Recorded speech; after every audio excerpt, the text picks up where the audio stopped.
Okay, so now that we actually have a better understanding of Renko and where it came from and some of its pros and cons, we can move on and actually start discussing the properties of Renko, meaning what actually makes up what a Renko looks like. Now remember, in the first module, I told you that there are different types of Renko and the way that they are set up, which means that their properties are going to be different, okay? And so when you look over here, you will see that the Renko is very, very different, as I had showed in the first module.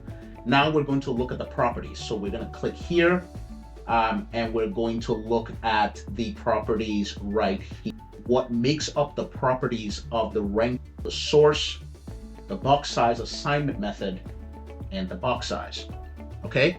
Now, usually with a candlestick, you don't have that. It's usually about the open, the high, the low, and the close. That's what makes up all the property of a candlestick chart. Whereas with this, these are the properties. With a different Renko from a different chart, the properties will vary. For example, there is no box size assignment method on a Renko chart that is from TRADEIFY, for example. Okay?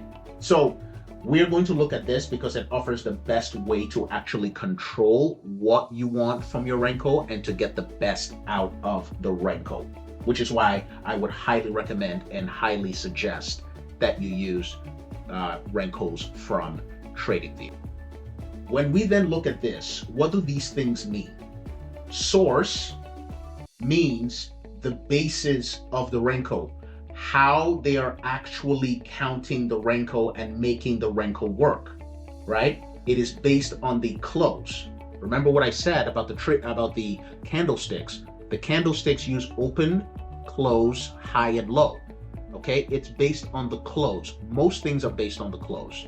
And so the close of that Renko within a 1 minute time frame or a 2 minute time frame, whatever the time frame is, will determine how the Renko is set up, okay? Then you have the box size assignment method. Within here, you have the ATR, the traditional, and the percentage LTP.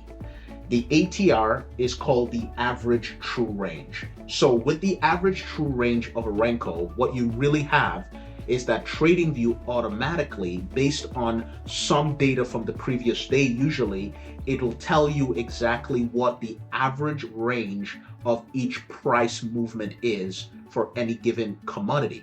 So if a price moves on average about 5 to 10 points, or about 7 points or 8 points, it'll make it an 8-point Renko for that time period, okay?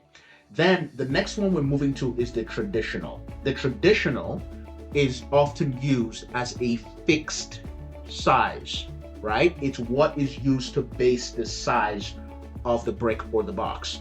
And so this one usually is done specifically by the user, and it is fixed, and you make it fixed for as long as you want to. And then of course, the final one is the box size. And this is what actually makes the size of the brick or of the box or of the Renko, okay? And so based on what you do with these three things, it'll determine how your Renko is going to be set up. Now, we're going to speak mostly on the traditional setting. The traditional setting is the best setting because for trading to be successful, you want to be able to master a particular box size.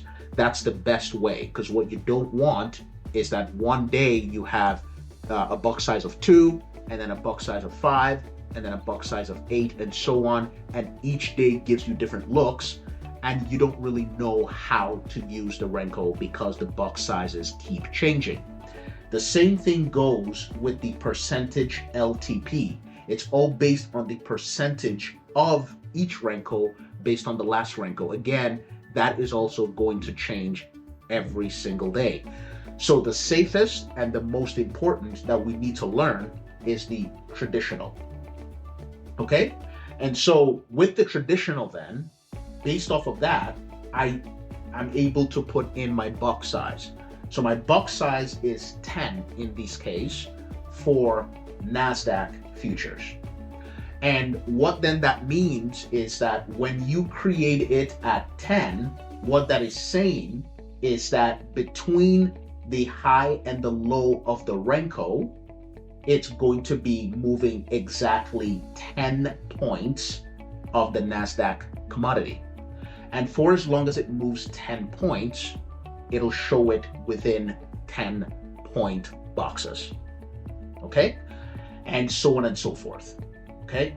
And so when you are going up, just like the candlestick, the open and the low will be down here, and the high will be up here. Okay? And then for the red Renko, which is for going down, the high will be here, the low will be down here, and it is moving in this direction. The green Renko obviously will then be moving in the upward direction. Okay? So now that you understand how the Renkos move, we're going to go ahead and head on to the next module. See you there.